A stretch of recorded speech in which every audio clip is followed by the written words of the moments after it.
Welcome to Candid Leadership. I'm your host, Candace Frost, and I'm thankful you've decided to spend your time listening today.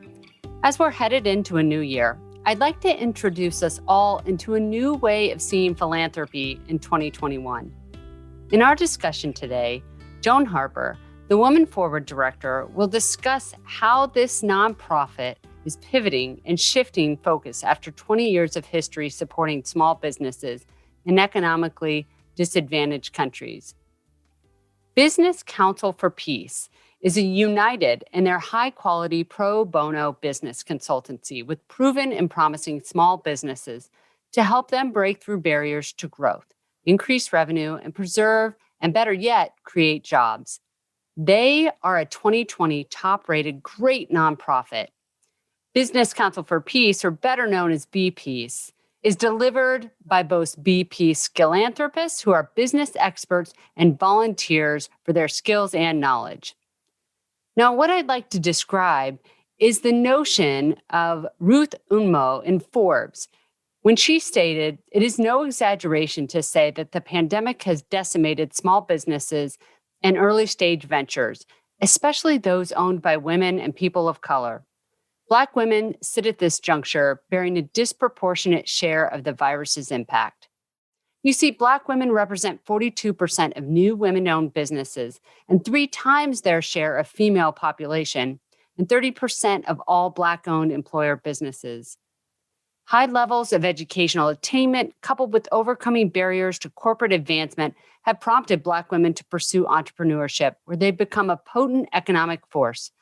The majority of women-owned firms grew 67% from 2007 to 2012, when compared to 27% for all women and 50% from 2014 to 2019. They represent the highest growth rate of any female demographic during that time frame.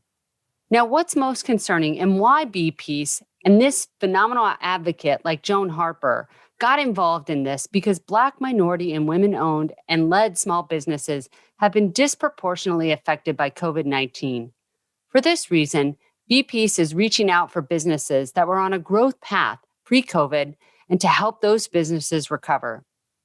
For those of you new to the business ecosystem, Ruth Unmo explains, as she wrote before in Forbes, that it's not uncommon for companies to operate in the red for years before becoming profitable. Their lasting power is often made possible because of outside endeavors or their ability to secure loans from commercial banking institutions or credit unions. But Black entrepreneurs have historically been locked out of these funding opportunities. A commonality for Black people, especially women, is that it takes longer to obtain capital. And so they have to put in a lot more sweat equity, says LaQuisha Blockson, the director of social innovation at Agnes Scott College and co-investor on a study about the success of African-American women-led entrepreneurial ventures. The lack of access to capital also dictates which industries Black women enter. Many of those businesses are in industries that have been severely affected by the pandemic, with about 40% of revenue generated by Black-owned businesses in the hardest hit sectors, including leisure, hospitality, transportation, and retail. Think of businesses like hair salons, catering, and restaurants, or anything related to events. As those industries shut down and are severely restricted, what was in reserve or in receipt from the federal government is the life thread that some of those businesses were held by.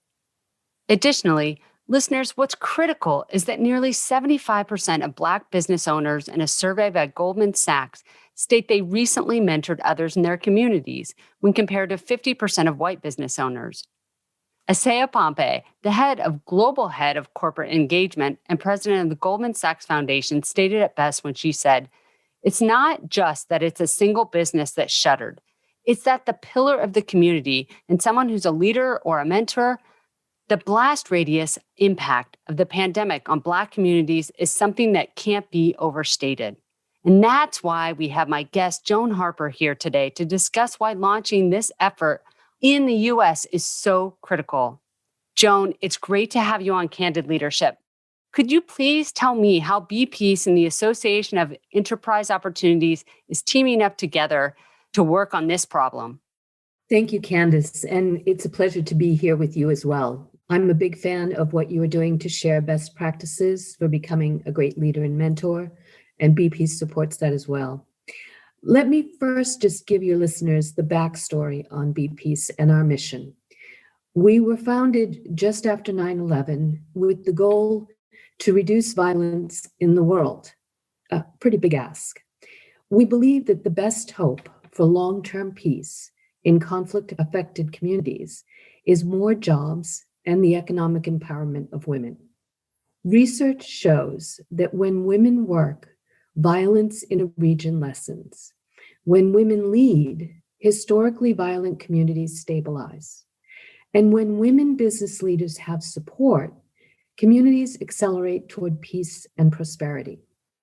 BPeace is committed to a world where women business leaders in crisis-affected communities have the tools and support to grow, create jobs, and succeed. Our motto, more jobs mean less violence. Historically, then, we have worked crisis-affected areas like Rwanda, Afghanistan, we're now in El Salvador and Guatemala. But as you mentioned, Candace, the disproportionate impact of COVID-19 on Black, minority, and women-owned and led small businesses has compelled us to offer our services in the United States for the first time in our nearly 20-year history. The Association for Enterprise Opportunity has done some groundbreaking work illuminating the important role that Black-owned businesses have played in the U.S. economy, the barriers that thwart their potential, and the impact they could have on jobs and the economy if just given the right support. By partnering with AEO, BPeace is jumping in with some of that support. Our goal is to help these businesses recover, preserve, and create jobs and foster growth and success in their communities. Together, we are launching a 10-month customized program exclusively for Black and minority-owned businesses. This BPeace Maximizer program starts in mid-January. Why the focus on Black and minority-owned businesses? Well, first off, at BPeace, we have a bias towards women. Second, as you pointed out, Candace, Black-owned businesses have suffered much more in the past year from the impact of COVID-19, and their recovery is lagging behind other types of firms in the US. And finally, an AEO study recently calculated that if Black-owned firms were able to grow and hire their potential, close to 600,000 new jobs would be created and 55 billion would be added to the economy. This is precisely where our US program can help. Our program mimics the proven success we've had already in Guatemala and El Salvador, where in 2020, despite the impact of COVID-19, we helped 61 businesses generate $173 million in revenue. That represents a 13% increase year over year, and 61% of those businesses are women-owned and led.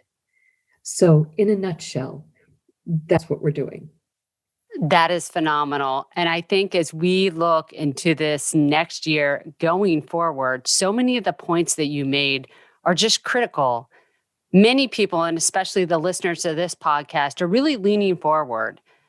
And you've launched this competition to select Black, minority, or women-owned led small businesses. What does this bring to a business that you're doing?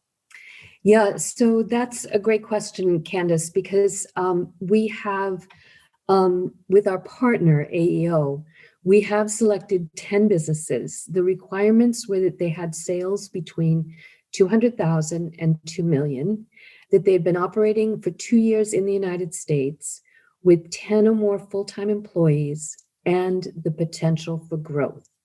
Again, our mission is to create or preserve jobs. So the underlying goal was to identify businesses we could help to do that.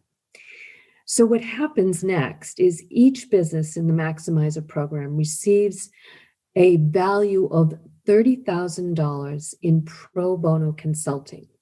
And we do that by connecting them with specific volunteer philanthropists whose skills match up with their business needs. We have extensive experience from our philanthropists have extensive experience across companies like PricewaterhouseCoopers, IBM, Amazon, ZS Associates, and Starbucks. So how this works is that first, the philanthropist will help the businesses develop something we call the growth file. It's a defined path to profitable growth that will preserve and create more jobs. Then, working with the business through a combination of virtual group and one-on-one sessions, so we help them to implement the care and knowledge our philanthropist experts provide to the entrepreneurs and small business owners, inspiring them to imagine what is possible, and then actually identify the practical details needed to achieve their vision. In the past, we've always established funding for our programs first from fundraising partners or governmental organizations before we launch anything. But the need in the US was so dire that we decided to move ahead without all the funding in place. So we are currently looking for corporations who are willing to underwrite all or part of the cost of the program, which amounts to $150,000 for 10 businesses. In return, we can offer those corporations some very valuable options for their employees, skill-based volunteer opportunities to help build a sense of caring and community during challenging times. We can help these corporations with a turnkey program to act on their diversity and inclusion goals.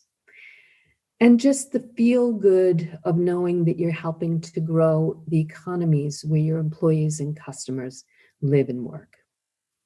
You know what I love about this is really this takes mentorship and leadership and it maximizes it on such a level that is outstanding, because what you've spoken about already is you're talking about something that you realized, hey, we have to look in our own backyard right now. And the need for the US was so dire that you said, even before the typical cycle that is normally done, where you look for a corporation who funds and underwrites, your organization realized we've got to launch. We have to do something. And I love the fact that BP's really decided we're going to roll up our sleeves and we're going to get our hands dirty and we're going to get in there and make a difference, because you've made a difference across the entire world. But now you've realized, hey, the difference has hit home. So can you talk to me a little bit about the pertinence of small businesses? Why does your nonprofit focus on them? Well, yeah, just to the point you were making, Candace, before about the need to just get this thing done, right? We launched this back in November, and we're just really excited that it's happening now. We are in conversations with a number of corporations, but really, anybody out there who knows somebody who would be interested in partnering with us from a financial basis, I'd be very interested in talking to. Now, your question about why small businesses. It's a no-brainer to us. Small businesses that grow spark economic expansion in local communities, which in turn promotes spending by other businesses and consumers. Studies, in fact, show that small businesses are the engines that drive growth and stability in communities around the world. In the US in particular, there are over 2.5 million Black-owned businesses. They generate $150 billion in annual revenue and support over 3.5 million jobs. There's also a long history of entrepreneurship among Black Americans. Black business owners are wealthier than their peers who do not own businesses. And business ownership creates wealth faster compared to wage employment. And these businesses tend to hire from the community, right? Creating jobs for neighborhood residents. Equally as important, they create role models in the community for how minorities can achieve success. Every job that we help preserve or create in the US supports an average of 2.5 family members. So let me share with you an example because I think it's the best way to tell the story of what BPeace does. So in El Salvador, we worked with Dahlia to help grow her offset and digital printing services business. When she launched the business, it grew quite nicely, but as with most startups, it had hit a plateau, and she reached out to us to help. We diagnosed Dahlia's growth barriers and matched her with three philanthropists. The first helped her develop and implement an HR program that raised expectations for employees while still maintaining Dahlia's commitment to a nice place to work.